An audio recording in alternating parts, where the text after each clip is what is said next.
I'd like to tell you about the strangest secret in the world. Not long ago, Albert Schweitzer, the great doctor and Nobel Prize winner, was being interviewed in London, and a reporter asked him, "Doctor, what's wrong with men today?" The great doctor was silent a moment, and then he said, "Men simply don't think." And it's about this that I want to talk with you. We live today in a golden age. This is an era that man has looked forward, dreamed of, and worked toward for thousands of years. But since it's here, we pretty well take it for granted. We in America are particularly fortunate to live in the richest land that ever existed on the face of the earth, a land of abundant opportunity for everyone. But do you know what happens? Let's take 100 men who start even at the age of 25. Do you have any idea what will happen to those men by the time they're 65? These 100 men who all start even at the age of 25 believe they're going to be successful. If you asked any one of these men if he wanted to be a success, he'd tell you that he did. And you'd notice that he was eager toward life, that there was a certain sparkle to his eye, an erectness to his carriage, and life seemed like a pretty interesting adventure to him. But by the time they're 65, 1 will be rich, 4 will be financially independent, 5 will still be working, 54 will be broke. Now think a moment. Out of the 100, only 5 make the grade. Why do so many fail? What has happened to the sparkle that was there when they were 25? What's become of the dreams, the hopes, the plans? And why is there such a large disparity between what these men intended to do and what they actually accomplished? When we say about 5% achieve success, we have to define success. And here's the definition. Success is the progressive realization of a worthy ideal. If a man is working toward a predetermined goal and knows where he's going, that man is a success. If he's not doing that, he's a failure. Success is the progressive realization of a worthy ideal. Rollo May, the distinguished psychiatrist, wrote a wonderful book called Man's Search for Himself. And in this book he says, the opposite of courage in our society is not cowardice, it is conformity. And there you have the trouble today. It's conformity. People acting like everyone else, without knowing why, without knowing where they're going. Now think of it. In America right now, there are over 14 million people 65 years of age and over, and about 13 million of these 14 million are broke. They're dependent on someone else for life's necessities. Now, we learn to read by the time we're 7. We learn to make a living by the time we're 25. Usually, by that time, we're not only making a living, we're supporting a family. And yet, by the time we're 65, we haven't learned how to become financially independent in the richest land that has ever been known. Why? We conform. And the trouble is that we're acting like the wrong percentage group, the 95% who don't succeed. Now, why do these people conform? Well, they don't know, really. These people believe that their lives are shaped by circumstances, by things that happen to them, by exterior forces. They're outer-directed people. A survey was made one time that covered a lot of men, working men, and these men were asked this question. Why do you work? Why do you get up in the morning? 19 out of 20 had no idea. If you ask them, they'll say, everyone goes to work in the morning. And that's the reason they do it, because everyone else is doing it. Now let's get back to our definition of success. Who succeeds? The only man who succeeds is the man who is progressively realizing a worthy ideal. He's the man who says, I'm going to become this, and then begins to work toward that goal. I'll tell you who the successful people are. A success is the school teacher who's teaching school because that's what she wanted to do. The success is the woman who's a wife and mother because she wanted to become a wife and mother and is doing a good job of it. The success is the man who runs the corner gas station because that's what he wanted to do. The success is the successful salesman who wants to become a top-notch salesman and grow and build with his organization. A success is anyone who is doing deliberately a predetermined job because that's what he decided to do deliberately. But only 1 out of 20 does that. That's why today there isn't really any competition unless we make it for ourselves. Instead of competing, all we have to do is create. Now, for 20 years, I looked for the key which would determine what would happen to a human being. Was there a key I wanted to know which would make the future a promise that we could foretell to a large extent? Was there a key that would guarantee a person's becoming successful if he only knew about it and knew how to use it? Well, there is such a key, and I've found it. Have you ever wondered why so many men work so hard and honestly without ever achieving anything in particular, and others don't seem to work hard and yet seem to get everything? They have the magic touch. You've heard them say that about someone. Everything he touches turns to gold. And have you ever noticed that a man who becomes successful tends to continue to become successful, and on the other hand, have you noticed how a man who is a failure tends to continue to fail? It's because of goals. Some of us have them, some don't. People with goals succeed because they know where they're going. Now think of a ship leaving a harbor, and think of it with the complete voyage mapped out and planned. The captain and crew know exactly where it's going and how long it will take. It has a definite goal. 9,999 times out of 10,000, it will get to where it started out to get. Now let's take another ship, just like the first, only let's not put a crew on it, or a captain at the helm. Let's give it no aiming point, no goal, no destination. We just start the engines and let it go. I think you'll agree with me that if it gets out of the harbor at all, it will either sink or wind up on some deserted beach a derelict. It can't go any place because it has no destination and no guidance. It's the same with a human being. Take the salesman, for example. There is no other person in the world today with the future of a good salesman. Selling is the world's highest paid profession, if we're good at it and if we know where we're going. Every company needs top-notch salesmen, and they reward those men. The sky is the limit for them. But how many can you find? Someone once said, the human race is fixed, not to prevent the strong from winning, but to prevent the weak from losing. The American economy today can be likened to a convoy in time of war. The entire economy is slowed down to protect its weakest link, just as the convoy had to go at the speed that would permit its slowest vessel to remain in formation. That's why it's so easy to make a living today. It takes no particular brains or talent to make a living and support a family today, so we have a plateau of so-called security, if that's what a person's looking for. But we do have to decide how high above this plateau we want to aim for. Now let's get back to the strangest secret in the world, the story that I wanted to tell you today. Why do men with goals succeed in life, and men without them fail? Well, let me tell you something which, if you really understand it, will alter your life immediately. If you understand completely what I'm going to tell you from this moment on, your life will never be the same again. You'll suddenly find that good luck just seems to be attracted to you. The things you want just seem to fall in line. And from now on, you won't have the problems, the worries, the gnawing lump of anxiety that perhaps you've experienced before. Doubt, fear, well, they'll be things of the past. Here's the key to success, and the key to failure. We become what we think about. Now let me say that again. We become what we think about. Throughout all history, the great wise men and teachers, philosophers and prophets have disagreed with one another on many different things. It is only on this one point that they are in complete and unanimous agreement. Listen to what Marcus Aurelius, the great Roman emperor, said. He said, "A man's life is what his thoughts make of it."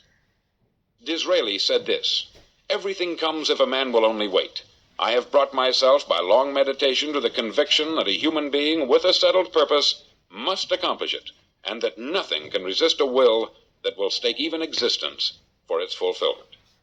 Ralph Waldo Emerson said this, "A man is what he thinks about all day long." William James said, "The greatest discovery of my generation is that human beings can alter their lives by altering their attitudes of mind."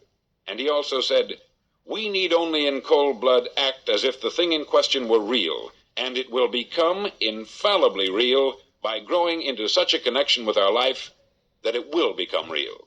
It will become so knit with habit and emotion that our interest in it will be those which characterize belief." He also said this, "If you only care enough for a result, you will almost certainly attain it.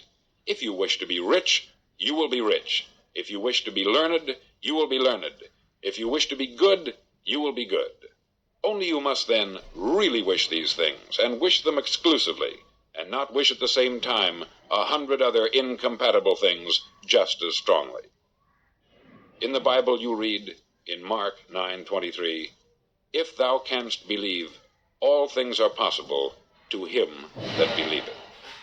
Dr. Norman Vincent Peale said this, "This is one of the greatest laws in the universe. Fervently do I wish I had discovered it as a very young man. It dawned upon me much later in life, and I've found it to be one of the greatest, if not my greatest discovery, outside of my relationship to God.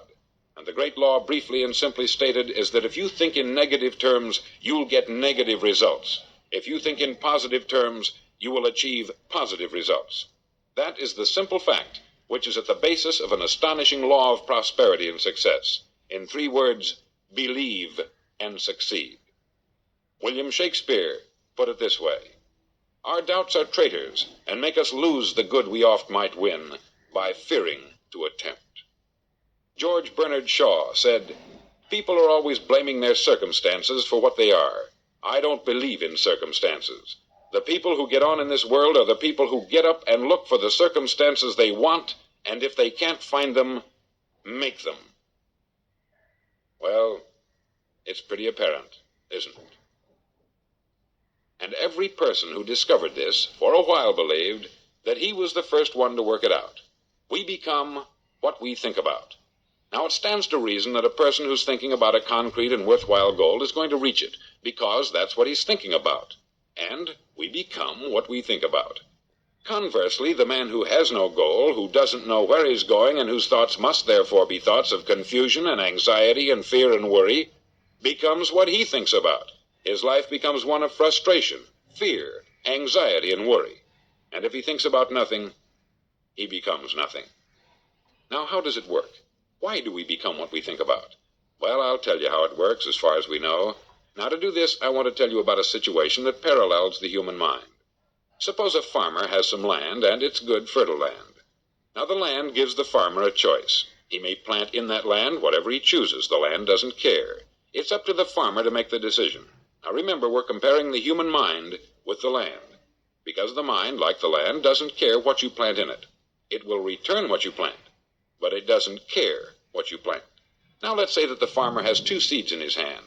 One is a seed of corn, the other is nightshade, a deadly poison. He digs 2 little holes in the earth, and he plants both seeds, one corn, the other nightshade. He covers up the holes, waters, and takes care of the land, and what will happen? Invariably, the land will return what is planted. As it's written in the Bible, as ye sow, so shall ye reap.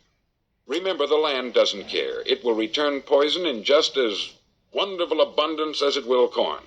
So up come the 2 plants, one corn, one poison. Now, the human mind is far more fertile, far more incredible and mysterious than the land, but it works the same way. It doesn't care what we plant. Success, failure. A concrete, worthwhile goal, or confusion, misunderstanding, fear, anxiety, and so on.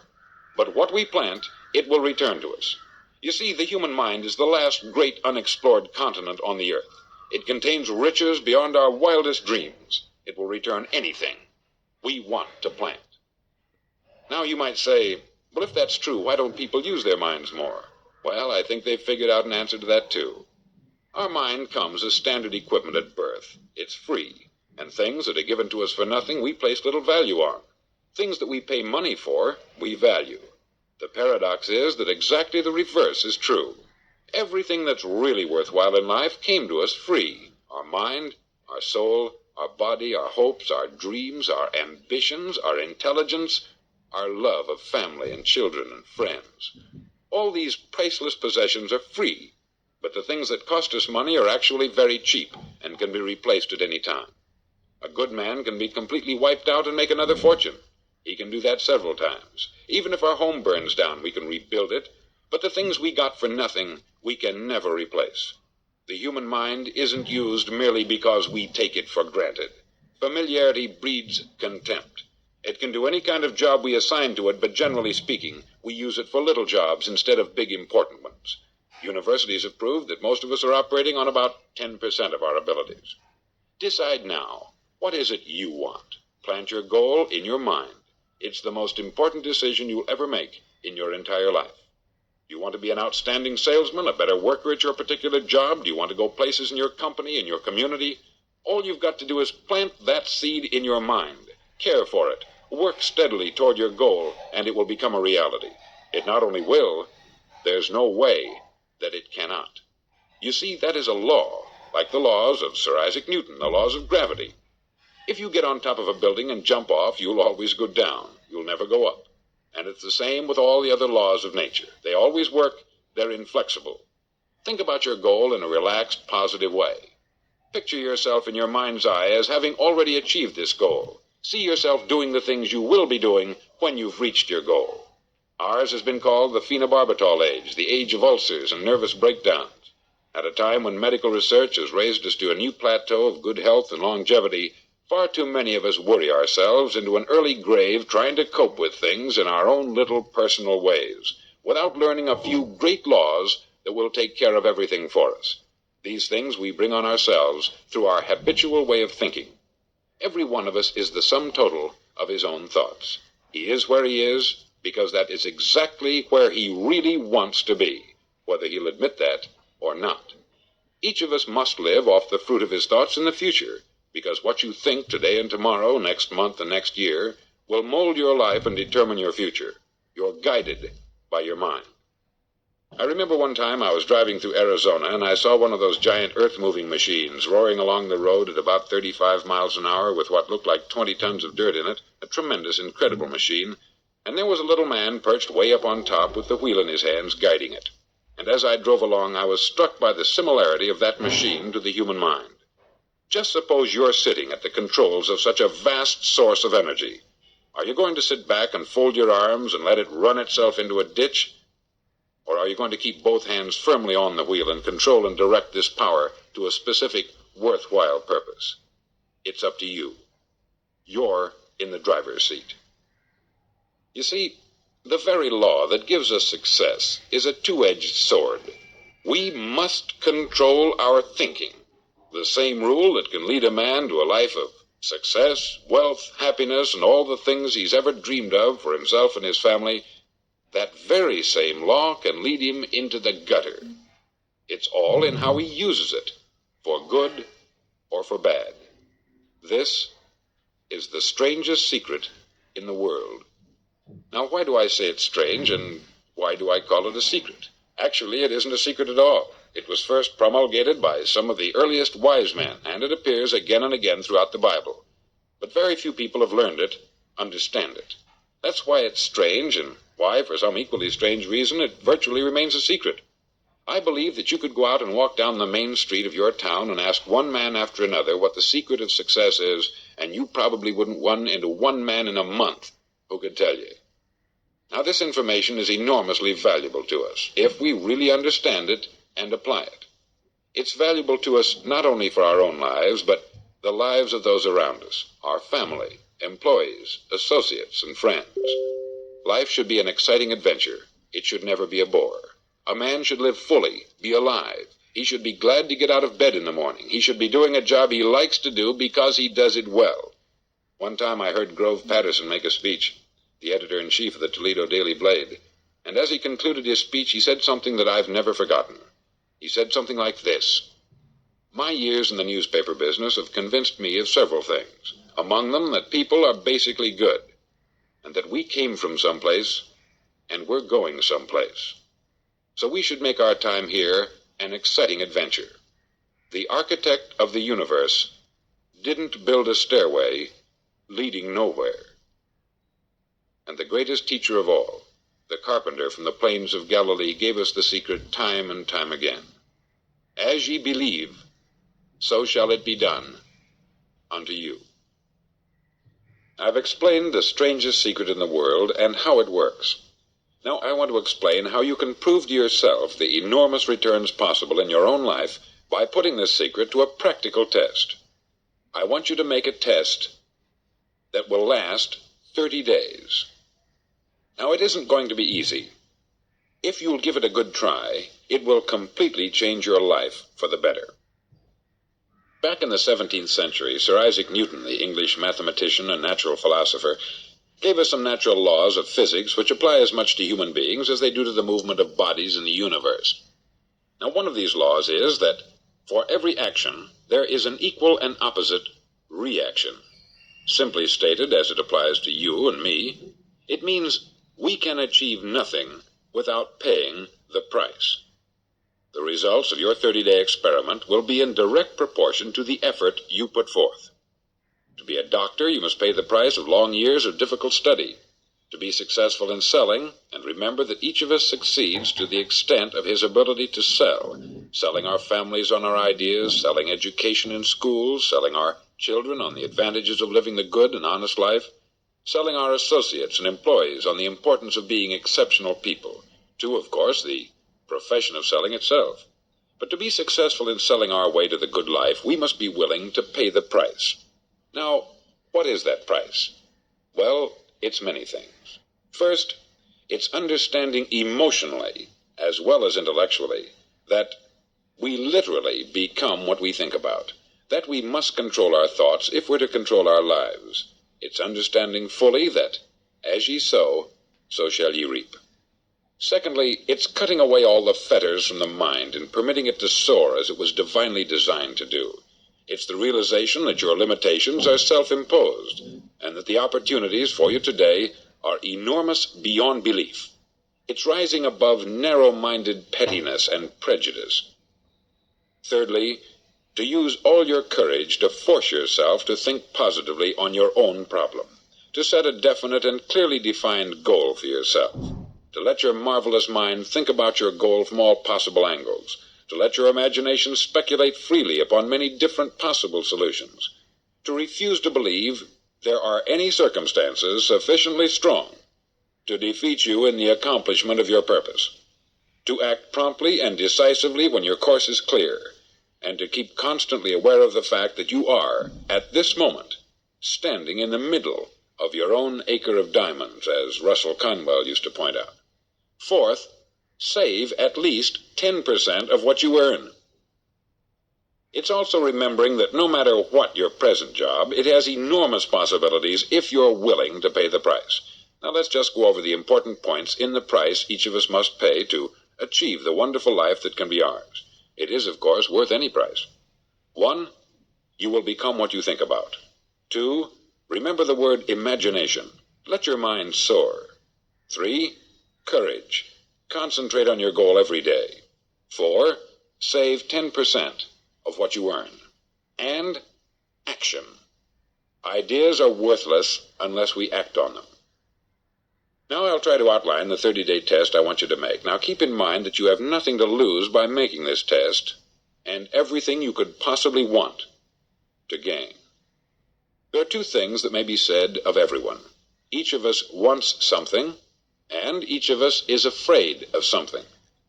I want you to write on a card what it is you want more than anything else. It may be more money. Perhaps you'd like to double your income or make a specific amount of money. It may be a beautiful home. It may be success at your job. It may be a particular position in life. It could be a more harmonious family. Each of us wants something. Write down on your card specifically what it is that you want. Make sure it's a single goal and clearly defined. You needn't show it to anyone, but carry it with you so that you can look at it several times a day. Think about it in a cheerful, relaxed, positive way each morning when you get up, and immediately you have something to work for, something to get out of bed for, something to live for. Look at it every chance you get during the day and just before going to bed at night. As you look at it, remember that you must become what you think about, and since you're thinking about your goal, you realize that soon it will be yours. In fact, it's yours really the moment you write it down and begin to think about it. Look at the abundance all around you as you go about your daily business. You have as much right to this abundance as any other living creature. It's yours for the asking. Now we come to the difficult part. Difficult because it means the formation of what is probably a brand new habit, and new habits are not easily formed. Once formed, however, it'll follow you for the rest of your life. Stop thinking about what it is you fear. Each time a fearful or negative thought comes into your consciousness, replace it with a mental picture of your positive and worthwhile goal. There will come times when you will feel like giving up. It's easier for a human being to think negatively than positively. That's why only 5% is successful. You must begin now to place yourself in that group. For 30 days, you must take control of your mind. It will think only about what you permit it to think. Each day for this 30-day test, do more than you have to do. In addition to maintaining a cheerful, positive outlook, give of yourself more than you've ever done before. Do this knowing that your returns in life must be in direct proportion to what you give. The moment you decide on a goal to work toward, you're immediately a successful person. You're then in that rare and successful category of people who know where they're going. Out of every 100 people, you belong to the top 5. Don't concern yourself too much with how you're going to achieve your goal. Leave that completely to a power greater than yourself. All you have to do is know where you're going. The answers will come to you of their own accord. Remember these words from the Sermon on the Mount, and remember them well. Keep them constantly before you this month of your test. Ask, and it shall be given you. Seek, and ye shall find. Knock, and it shall be opened unto you. For every one that asketh receiveth, and he that seeketh findeth, and to him that knocketh it shall be opened. It's as marvelous and as simple as that. In fact, it's so simple that in our seemingly complicated world it's difficult for an adult to understand that all he needs is a purpose and faith. For 30 days, do your best. If you're a salesman, go at it as you've never done before, not in hectic fashion, but with the calm, cheerful assurance that time well spent will give you the abundance in return you deserve and want. No matter what your job, do it as you've never done it before for 30 days. And if you've kept your goal before you every day, you'll wonder and marvel at this new life you've found. Dorothea Brand, outstanding editor and writer, discovered it for herself and tells about it in her fine book, Wake Up and Live. Her entire philosophy is reduced to the words, act as though it were impossible to fail. She made her own test with sincerity and faith, and her entire life was changed to one of overwhelming success. Now you make your test for 30 full days. Don't start your test until you've made up your mind to stick with it. You see, by being persistent, you're demonstrating faith. Persistence is simply another word for faith. If you didn't have faith, you would never persist. If you should fail during your first 30 days, by that I mean suddenly find yourself overwhelmed by negative thoughts, you've got to start over again from that point and go 30 more days. Gradually your new habit will form until you find yourself one of that wonderful minority to whom virtually nothing is impossible. Don't forget the card. It's vitally important as you begin this new way of living. On one side of the card, write your goal, whatever it may be. On the other side, write the words we've quoted from the Sermon on the Mount. Ask, and it shall be given you. Seek, and ye shall find. Knock, and it shall be opened unto you. Nothing great was ever accomplished without inspiration. See that during these crucial first 30 days, your own inspiration is kept at a peak. Above all, don't worry. Worry brings fear, and fear is crippling. The only thing that can cause you to worry during your test is trying to do it all yourself. Know that all you have to do is hold your goal before you. Everything else will take care of itself. Remember also to keep calm and cheerful. Don't let petty things annoy you and get you off course. Now, since making this test is difficult, some may say, well, why should I bother? Well, look at the alternative. No one wants to be a failure. No one really wants to be a mediocre individual. No one wants a life constantly filled with worry, fear, and frustration. Therefore, remember that you must reap that which you sow. If you sow negative thoughts, your life will be filled with negative things. If you sow positive thoughts, your life will be cheerful, successful, and positive. Now, gradually, you will have a tendency to forget what you've heard on this record. Play it often. Keep reminding yourself of what you must do to form this new habit. Gather your whole family about and listen to what's been said here at regular intervals. You know, most men will tell you that they want to make money without understanding the law. The only people who make money work in the mint. The rest of us must earn money. This is what causes those who keep looking for something for nothing or a free ride to fail in life. The only way to earn money is by providing people with services or products which are needed and useful. We exchange our product or service for the other man's money. Therefore, the law is that our financial return will be in direct proportion to our service. Success is not the result of making money. Making money is the result of success. And success is in direct proportion to our service. Most people have this law backwards. They believe that you're successful if you earn a lot of money. The truth is that you can only earn money after you're successful. It's like the story of the man who sat in front of the stove and said to it, "Give me heat, and then I'll add the wood." How many men and women do you know, or do you suppose there are today, who take the same attitude toward life? There are millions. We've got to put the fuel in before we can expect heat. Likewise, we've got to be of service first before we can expect money. Don't concern yourself with the money. Be of service. Build, work, dream, create. Do this, and you'll find there's no limit to the prosperity and abundance that will come to you. Prosperity is founded upon a law of mutual exchange. Any person who contributes to prosperity must prosper in turn himself.